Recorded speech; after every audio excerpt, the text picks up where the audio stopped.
My name is Keegan Gregory,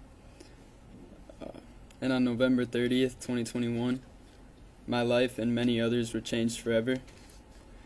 Since that day, the Oxford community, including myself, my family, my friends, and my school, have endured an unimaginable amount of hurt, pain, and trauma. What started as a normal Tuesday turned into an event that changed many of our lives forever. My life has not been and won't ever be the same.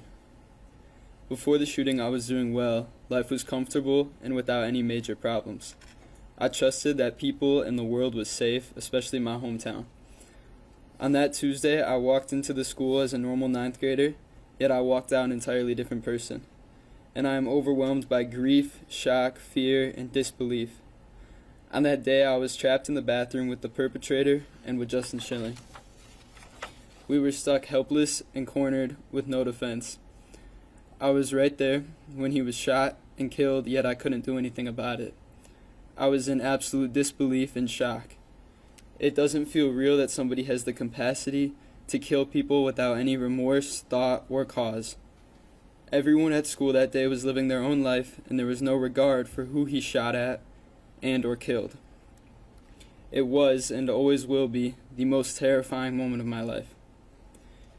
Being cornered with no option but to run out of the bathroom as fast as I could, hoping to live. Even after leaving the bathroom, I could see bodies on the floor, blood everywhere, and knew that some of my peers were now gone. It was the day when Justin's life was cut short and he had no choice or say in it all. I know that my life could have been taken as well that day. What started as shock and disbelief on November 30th and the days following slowly became fear that overwhelmed me and brought me to a dark place, filled with sadness and grief for the families who lost someone close to them, as well as the thoughts about what other students in the school and their families were going through. Those were and are the darkest moments of my life. I felt then and still feel now the guilt of surviving. I know that if it wasn't Justin's life that was taken, it could have been mine, and I am forever grateful to him for that. I almost feel guilty about being alive, knowing that Justin's family is living in grief. I remember meeting them for the first time and not knowing who they were, what they were going through, or how they would react. That guilt is now compounded with sadness, fear, anxiety, and trauma. It is insane that one person could change the course of so many lives with a single event and not care about them at all. My life and so many other lives were changed because of it. I did well in school, and yet after the shooting couldn't bring myself to go into school, let alone focus or learn anything. I didn't feel safe. This year I have finally been able to attend and be present in school. However, I still experience many triggers on a daily basis and have to work 10 times harder than I did before. I can't go into crowded rooms or public spaces without feeling afraid. Initially, there was a constant thought of how can I escape, because I didn't and couldn't trust anybody. To this day, I still scan rooms and people whenever I'm somewhere new because I can no longer assume that the world is a safe place. At the time, I wouldn't speak about it because it was too much. No one could truly understand what we went through that day. I felt absolutely hopeless because I could barely function in my day-to-day life. My daytimes were filled with flashbacks, fear, grief, and paranoia. My nighttimes were sleepless and consumed with thoughts about the day. I had gained awareness of every noise and potential danger in my home, and nightmares that I had no control over. I couldn't find true rest or safety when I was awake or asleep, at home or in public, with people I knew or people I didn't know. There was no safe place to escape, not even in my mind. I continued to feel trapped in this new reality.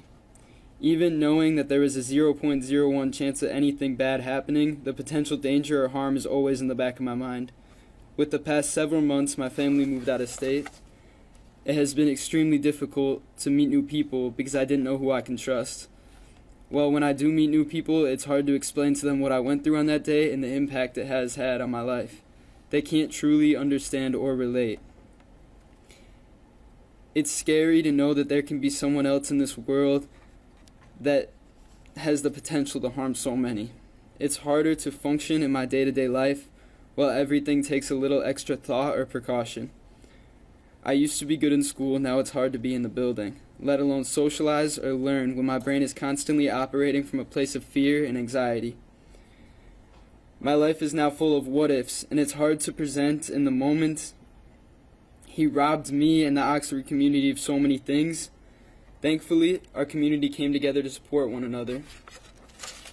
But this came from a place of trauma and brokenness and should never have to be this way.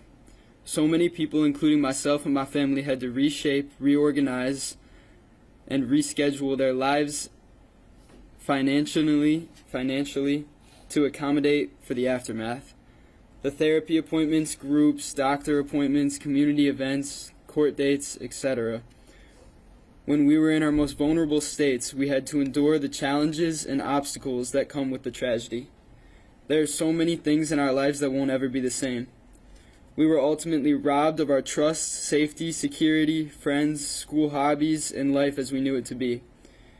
Your Honor, I trust that you will assign a sentence that makes sure he won't ever hurt anyone again. No matter the outcome of the sentencing, I hope he can receive the counseling he needs to understand the impact of his actions that it had on the community and the people's lives. I hope one day he realizes how unnecessary it was. It's been over 2 years since that day, and I'm still very much in the process of healing. Not a day goes by that I don't think about it or feel the impact. My hope is that one day things will steady out and my day-to-day life will become easier.